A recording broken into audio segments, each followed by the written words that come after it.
ಹರೇ ಶ್ರೀಕೃಷ್ಣ. ಶ್ರೀಮದ್ ಭಗವದ್ಗೀತೆ ಅಧ್ಯಾಯ 6 ಶ್ಲೋಕ 45. ಪ್ರಯತ್ನೋದ್ಯತಮಾನಸ್ತು ಯೋಗಿ ಸಂಶುದ್ಧ ಕಿಲ್ಬಿಷಃ ಅನೇಕ ಜನ್ಮ ಸಂಸಿದ್ಧ ತತೋ ಯಾತಿ ಪರಾಂ ಗತಿಂ.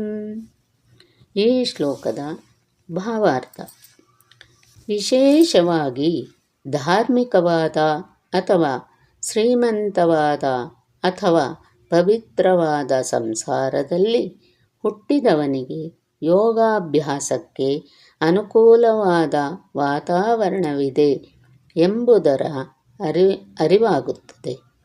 ಆದುದರಿಂದ ಆತನು ಅಪೂರ್ಣವಾದ ತನ್ನ ಕಾರ್ಯವನ್ನು ದೃಢ ಸಂಕಲ್ಪದಿಂದ ಮುಂದುವರಿಸುತ್ತಾನೆ. ಹೀಗೆ ಆತನು ಐಹಿಕ ಕಲ್ಮಶಗಳನ್ನು ತೊಡೆದುಹಾಕಿ ಪರಿಶುದ್ಧನಾಗುತ್ತಾನೆ. ಅವನು ಕಡೆಗೆ ಎಲ್ಲ ಕಲ್ಮಶಗಳಿಂದ ಬಿಡುಗಡೆಯಾಗಿ ಅತ್ಯುನ್ನತ ಪರಿಪೂರ್ಣತೆಯಾದ ಕೃಷ್ಣನನ್ನು ಸಾಧಿಸುತ್ತಾನೆ.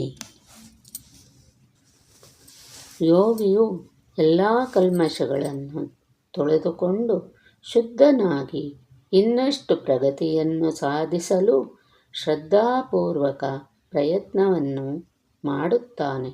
ಹೀಗೆ ಅನೇಕಾನೇಕ ಜನ್ಮಗಳಲ್ಲಿ ಅಭ್ಯಾಸ ಮಾಡಿದ ನಂತರ ಪರಿಪೂರ್ಣತೆಯನ್ನು ಪಡೆದು ಪರಮ ಗುರಿಯನ್ನು ಸಾಧಿಸುತ್ತಾನೆ.